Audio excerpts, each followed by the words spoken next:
छोटे से ब्रेक के बाद एक बार फिर आपका स्वागत है न्यूज 24/7 पर। मैं हूं आपके साथ निशा नंदू। आइए रुक करते इस वक्त की बड़ी खबर की ओर।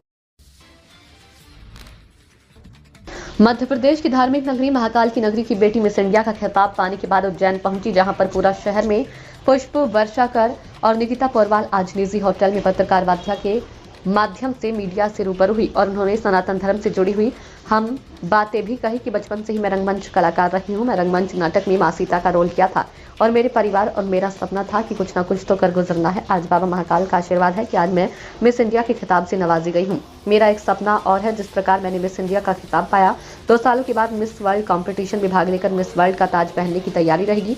मिस इंडिया निकिता पोरवाल ने बताया कि बाबा महाकाल की बेटी हूँ और आज बाबा महाकाल ने आशीर्वाद के रूप में मुझे मिस इंडिया का आशीर्वाद रूपी प्रसाद देकर धन्य कर दिया। मिस इंडिया निकिता पोरवाल के द्वारा बताया गया मेरा आइडियल ग्रंथ रामचरितमानस है। रामचरितमानस पढ़कर आज मैं इस स्तर पर पहुंची हूँ। मेरी माताजी का इस उपलब्धि में योगदान है। सबसे पहले तो जय श्री महाकाल।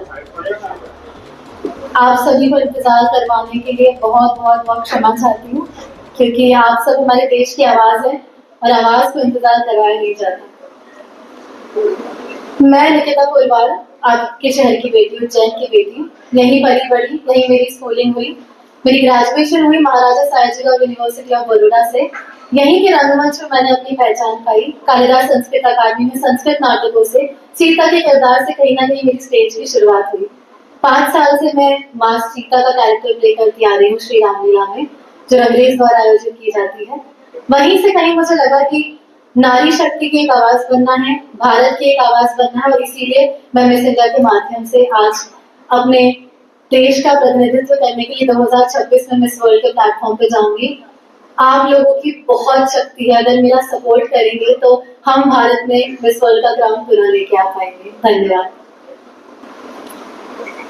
उज्जैन जैसी बहुत ही सिंपल धार्मिक सिटी से होने के बावजूद भी मेरे माता पिता हमेशा से बहुत ओपन माइंडेड रहे हैं मुझे हर चीज में डालने में। उन्होंने कभी मुझे किसी चीज के लिए मना नहीं किया। उन्होंने सोचा कि कुछ भी करे, संस्कार के साथ हम कोई भी चीज करवाई जा सकती है, सिखाई जा सकती है। तो मॉडलिंग जैसी इंडस्ट्री में भी, एक्टिंग जैसी इंडस्ट्री में भी उनका ये मानना था कि यदि हमारे बच्चे को संस्कार के साथ अगर उसका लालन पालन और उसकी परवरिश करेंगे तो वो कहीं गलत नहीं जाएगी। तो ऐसी कुछ मानसिकता के साथ मेरी परवरिश हुई। मेरे दोस्तों का बहुत सपोर्ट रहा, उज्जैन पूरे शहर का बहुत सपोर्ट रहा, क्योंकि मैं रंगमंच से थी तो मेरे रंगमंच साथी कलाकारों का बहुत सपोर्ट रहा मेरी थ्रू आउट जर्नी में। तो मैं बस यही कहना चाहूंगी कि मैं आज मिस इंडिया हूँ तो मैं अकेले ये ताज लेके नहीं बैठी हूँ। मेरा पूरा उज्जैन, मेरा पूरा रंगमंच परिवार, मेरा पोरवाल परिवार और मेरे सारे दोस्त, और पिछले कुछ 2 दिनों में जो आपने मुझे सपोर्ट दिखाया, जो प्यार दिखाया, उससे मैं ये कहना चाहूंगी कि आप सभी के ऊपर भी ये ताज उतना ही है जितना मेरे सर पे है।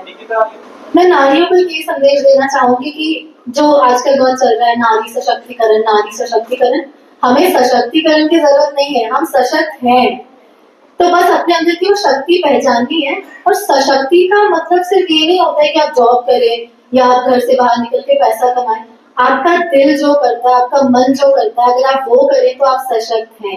अगर आपको घूंघट पहनने में लगता है कि आप सशक्त हैं तो आप सशक्त हैं। अगर आपको कलम से अपनी आवाज बनाने में लगता है कि आप सशक्त हैं तो आप सशक्त हैं। तो सशक्तिकरण का एक रूप नहीं होता है।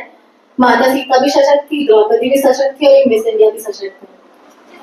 मुझे लगता है कि जब भी हम कुछ बड़ा सोचते हैं खुद के लिए, अपने देश के लिए, तो डेफिनेटली बहुत सारे संघर्ष और बहुत सारे कॉन्फ्लिक्ट्स का सामना करना ही पड़ता है।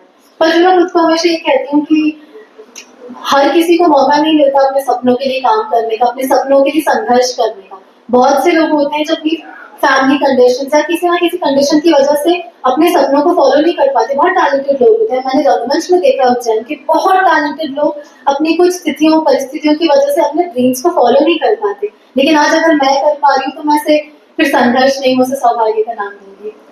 क्योंकि वो फिल्म इंटरनेशनल फिल्म फेस्टिवल्स में रन हो रही है, उसे अच्छा रिस्पॉन्स मिल रहा है, तो उसकी कोई ऐसा रिलीज डेट नहीं आई है इंडिया में। अगर उसका परफॉर्मेंस वहाँ अच्छा रहता है तो उन्हें फिल्म फेस्टिवल्स में आगे और पहुंचाया जाएगा, और यदि वहीं पर हो जाती है उसकी समाप्ति तो उसे इंडिया में रिलीज किया जाएगा। क्राउन के पहले भी बचपन से, जब से मुझे एट्रोसिटीज जो आपने कहा, नारियों के प्रति जो क्राइम्स होते हैं उनके बारे में आपने कहा, मेरा क्या, किसी का बहुत दिल दुखता है ये सारी बातें सुन के। मेरा बस एक यही रहेगा कि नारियों को सशक्त करने के बजाय, नारियों को सेफ्टी की बातें बताने के बजाय, यदि हम हमारे समाज के पुरुषों पर काम करें बचपन से, उनकी चाइल्डहुड एजुकेशन से, उनके स्कूल से, तो हम बहुत कुछ बदलाव, बहुत कुछ परिवर्तन ला सकते हैं। और मुझे लगता है भारत एक ऐसा देश है जहाँ पर नारियों को अगर माता की या फिर भगवान की उपाधि दी जाती तो हमारे समाज में ये सब होना कहीं ना कहीं गलत है। तो हम हमारे पुरुषों को बचपन से सीख दें इस प्रकार की how to treat a women, how to respect a women from the very childhood. मुझे लगता है कि उससे काफी बदलाव आएगा, क्योंकि बचपन से जो चीजें हमारे अंदर डाल दी जाती है वो हमारे साथ लंबी उम्र तक रहती है। अक्सर पूछा जाता था कि आप छोटे से शहर से आती हैं तो आप कैसे क्या कर रही हैं यहाँ पे, तो मेरा हमेशा से यही होता था कि जिस शहर में बाबा महाकालेश्वर है वो शहर छोटा कैसे हो सकता है। हमारे यहाँ आके बड़े बड़े से बड़े राजा छोटे हो जाते हैं, तो यहाँ रहने वाले व्यक्ति छोटे शहर के तो नहीं हो सकते। हाँ, लेकिन अगर फिर भी इसे दूसरी चीजों के मायनों में यदि छोटा कहा जाए, डेवलपमेंट के जी कुछ नहीं लाइफ डेवलपमेंट के मामलों में दूसरी 2 टायर सिटी या इसमें कंसिडर किया जाए, तो मुझे लगता है कि छोटा शहर से आने का आपकी मानसिकता, आपकी हिम्मत पे कोई फर्क नहीं पड़ता। आप कितने भी छोटे से शहर से, आपकी हिम्मत बड़ी होनी चाहिए। मेरा ना महाकाल बाबा और कृष्ण भगवान दोनों से बड़ा स्नेह सा रहा है। तो आपको अगर जानकारी हो तो महाकाल बाबा खुद, शिवजी खुद कृष्ण का सुमिरन करते हैं। तो जब मैं महाकाल बाबा के पास गई, मैं महाकाल बाबा को अपने पिता, उनसे भी ऊपर की उपाधि मानती हूँ। मैंने अपने इंटरव्यूज में दिखाया है कि बाबा मेरे पिता जैसे, जिनसे जितना मांगू उतना तो देती है, उससे ज्यादा भी देते हैं। तो जब मैं क्राउन पहन के गई, मैं एज अ बेटी गई थी कि देखो बाबा आपकी बेटी ने कर दिखाया है। और मैं फिर जब कृष्ण भगवान के पास गई, क्योंकि शिव भी जिनका सुमिरन करते हैं वो कृष्ण, वो विष्णु, मैंने वहां जाके अपना क्राउन भगवान को समर्पित किया। मैंने उनको थैंक यू बोला, क्योंकि भगवान कृष्ण ही है जो सारी माया चला रहे। तो इस माया के लिए मैंने उनको थैंक यू बोला कि माया जाल में डाल के भी मैं आपसे कनेक्टेड हूँ, उसके लिए थैंक यू सो मच।